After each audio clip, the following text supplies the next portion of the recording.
Hey guys, Tim here from Not Another Reviewer. Obviously, videos have kind of halted during this kind of strange time right now with the repeal of net neutrality going through the FCC on a 3-2 vote. And I've kind of been looking into it more to follow up my last net neutrality video, and there is still a lot for us to do because there is a lawsuit in process. Several states, it started with New York, and then about 16 other states joined in to sue the FCC for their decision to repeal net neutrality. Now, you're probably wondering, why are they doing that? Well, it's very simple. You see, the FCC is under investigation for possibly being paid off for their decision to repeal net neutrality. And whenever asked to participate in the investigation by turning over emails, they flat out refused. So, during this time, while they're under investigation, they decided to press on with the vote anyway, even though there were many representatives that thought, maybe we should wait on this vote until this investigation goes through. You see, because the thing that's interesting about this is 83% of Americans do not want this. This is a bipartisan issue. Republicans and Democrats alike want net neutrality. Now, the real reason I want to make this video, outside of giving that, our work is not done. We still need to continue to contact our representatives and let them know that, yes, we are 1,000% behind this investigation of the FCC, because it's almost too clean. See, there is a little bit of misinformation going around, and that's another thing I want to address, is the misinformation. The first one was one I addressed in my last video. People saying that the internet was fine for 20 years before net neutrality rules were put into place, so it's going to continue to be fine. But here's the thing. It wasn't. Because like I explained in my last video, these internet service providers, for those last 20 years before this came up, were trying to take advantage of the fact that there were no rules. Comcast throttling Netflix and peer-to-peer networks, AT&T with FaceTime. That was literally a time where AT&T was trying to charge you a premium to use a service on the internet. Does that not sound familiar to you? That sounds like what people are afraid is going to happen. Then there was Verizon with Netflix. There was, what was the... Oh, Madison River Communication and Vonage. See, there you go. There's already a precedent set, and that's the reason why the net neutrality rules were put into place, because these companies were actually lobbying so that the exact opposite would happen, so that they could do these things they want to do. This is very well documented that these companies wanted there to be some sort of regulation that said that there wasn't any net neutrality, anything like that, so they could do what they wanted. But the FCC, who up to that point had been enforcing net neutrality, hence the fact that we know all these things, and the FCC was stopping it. See, that was our protection for those 20 years. The FCC themselves. But now that we suspect, we pretty much know at this point, that the FCC are paid off shills, we're not going to have those same protections if those rules are stricken from the books.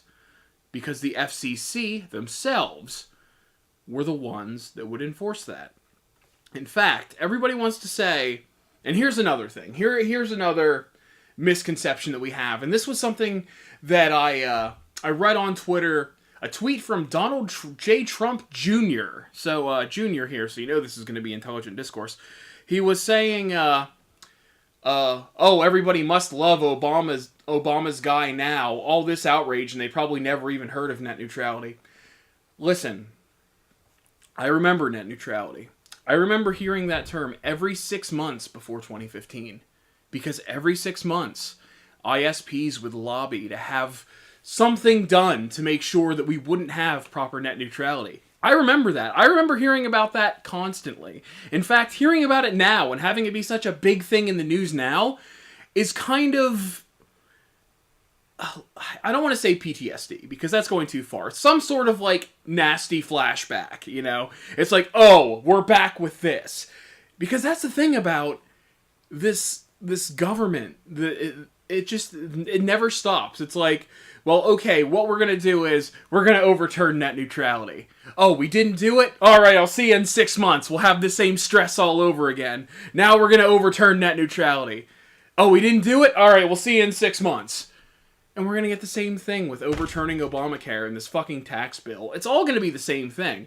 It's just going to be continuously, repeatedly fucked with until these people get their way. And that's probably the worst aspect of how our law system works, is that it just can keep coming back and coming back until odds are finally in a person's favor, which is actually exactly what is happening. You see, the 2015 FCC that voted in net neutrality had one person different. One person, Tom Wheeler, was the chairperson at the time. He was Democratic, and bringing up that he was a Democrat was a big deal here, because there were 3 Democrats, 2 Republicans. And yes, it's true that Ajit Pai was a commissioner of the FCC at the time. The reason why Ajit Pai was an FCC commissioner at the time was because Mitch McConnell, Skeletor himself, had requested he be appointed, and Obama, decided that, sure, we'll appoint Ajit Pai, that's fine, just so long as I'm just showing that I'm willing to compromise. We'll see if you are.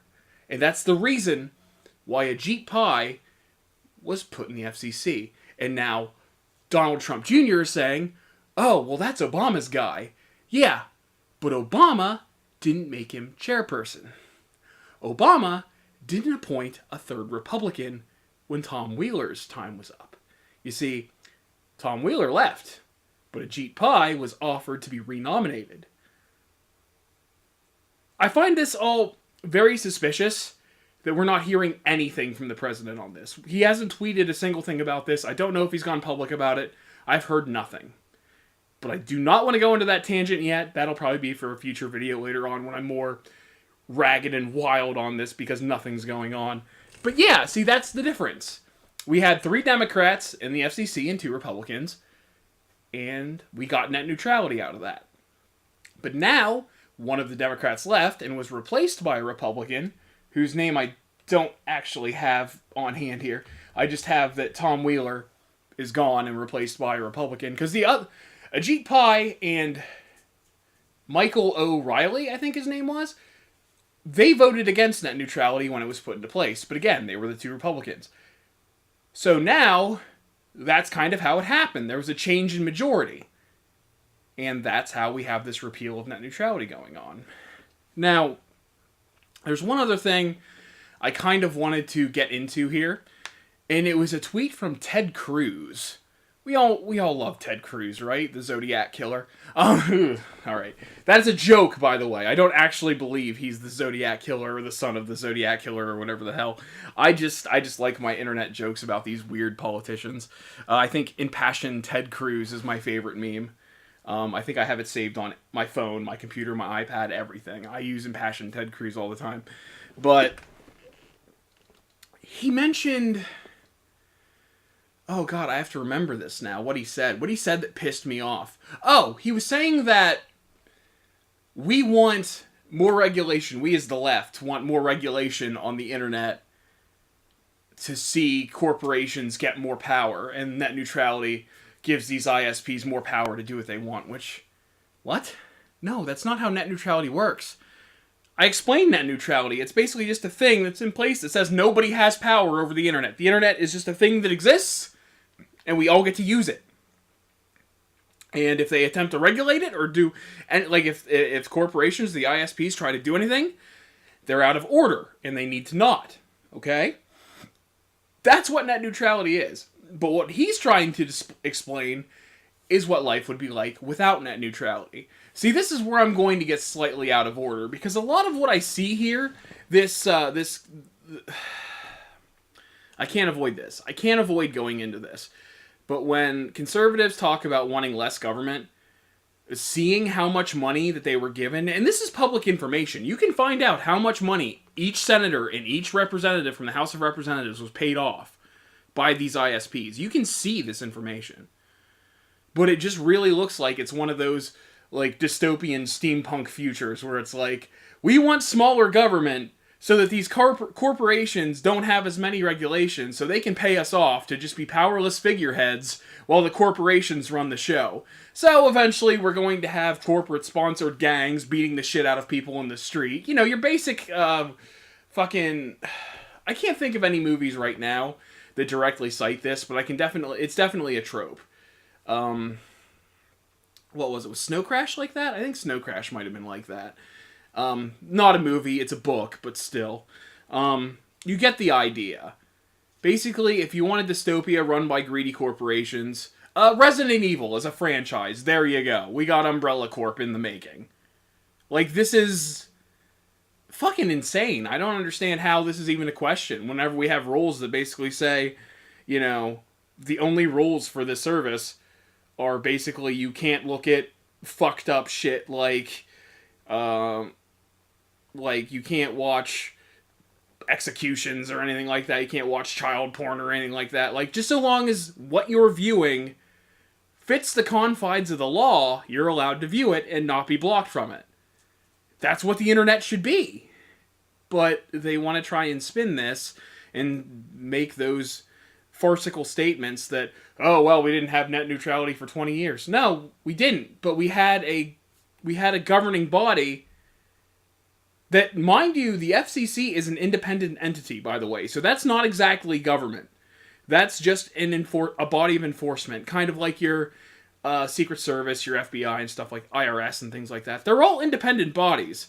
So whenever you say you're taking away their power because they have too much power and they do too much, that's not really government power. That's just an enforcing body. That's like saying that, you know, your police station or your fire department have too much power, you know? So we need to disband the fire departments because they have too much power over who